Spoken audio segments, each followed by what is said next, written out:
Welcome to the online lecture series of turbo machines. Here is Professor Lakshman Mane. This is lecture on reaction water turbines part 6, that is draft tube.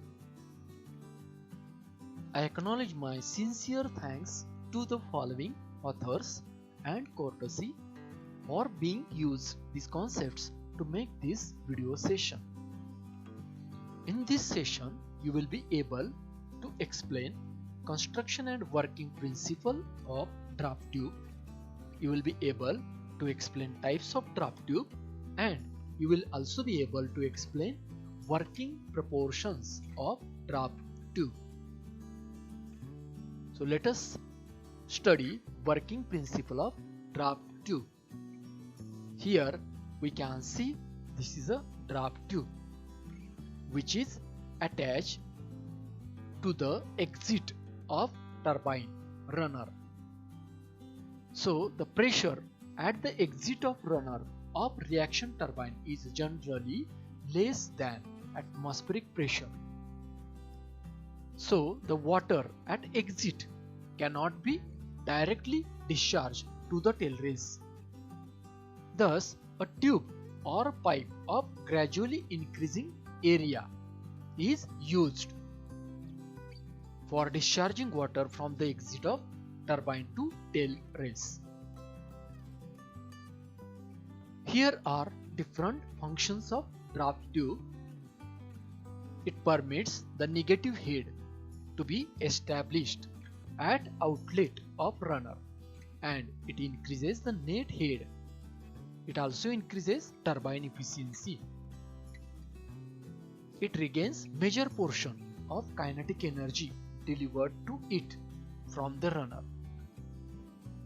and it acts as recuperator of pressure energy, that is, kinetic energy is converted into pressure energy. Now we will see types of draft tube. So there are different types. Conical draft tube. Here we can see it is a tapered in shape. Outlet diameter is larger than inlet diameter. The side angle of flare ranges from 4 degree to 6 degree. The length of draft tube is 3 to 4 times the inlet diameter. Maximum efficiency of this draft tube is up to 85%. Simple elbow tube.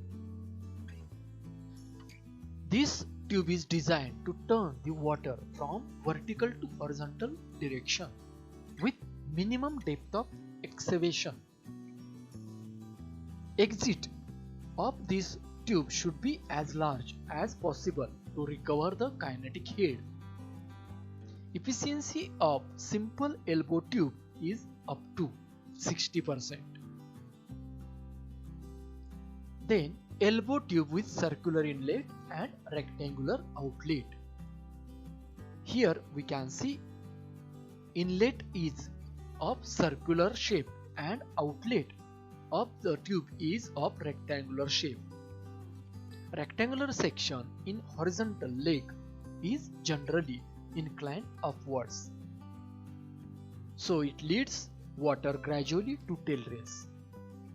Efficiency of this tube is up to 70%. Moody spreading type draft tube. Here we see there is one inlet and two outlets of this draft tube. That is, the outlet of the draft tube is divided into two parts.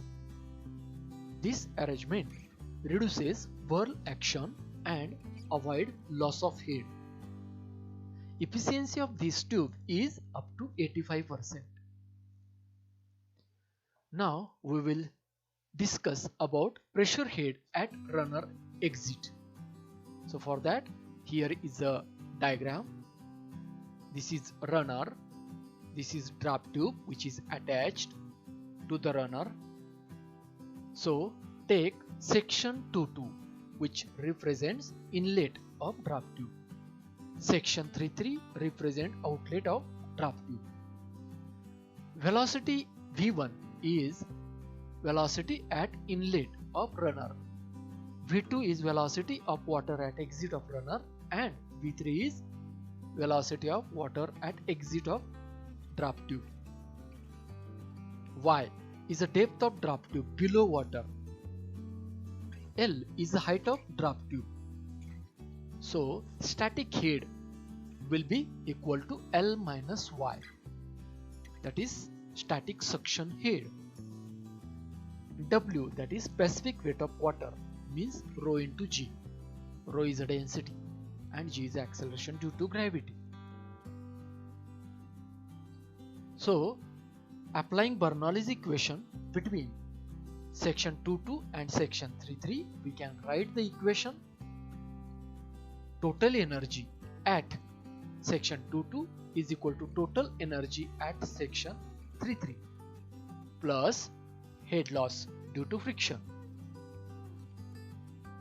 So here, if we consider section 3.3 level as a reference level or datum level, then elevation at point number 2 will be what? L, and elevation head at point number 3 will be what? 0.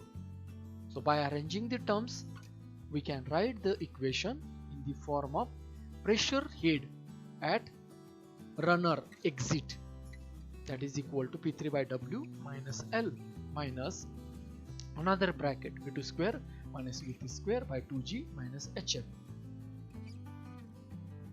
This is equation number 1.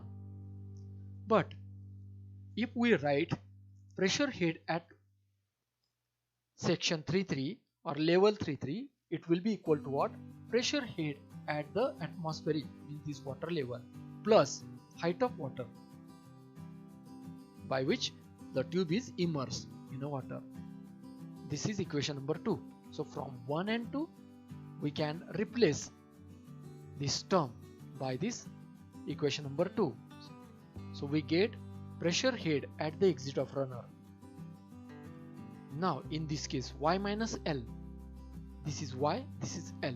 So L minus Y is HS. Means Y minus L will be what? Minus HS.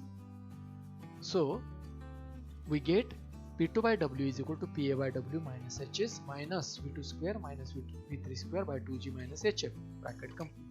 From this equation we understand that pressure at point 2 is less than pressure at point A, means exit runner pressure A is less than atmospheric pressure, and thus it is not possible to release the water from the turbine to the tail race, and thus draft tube is required at the exit of turbine runner. Now we will see efficiency of draft tube.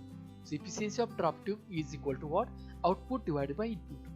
Now output is what and input is what?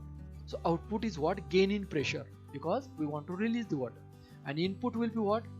Head, velocity head from V2 to V3. So this is net pressure gain. So this output net gain in pressure head divided by velocity head at inlet of draft tube. So V2 square minus V3 square divided by 2G minus HF, that is net gain in pressure head divided by velocity head at inlet of draft tube. So after this session, you can explain construction and working principle of draft tube. You can explain types of draft tube, and you can also explain working proportions of draft tube. If you like this video, please subscribe and share. Thank you.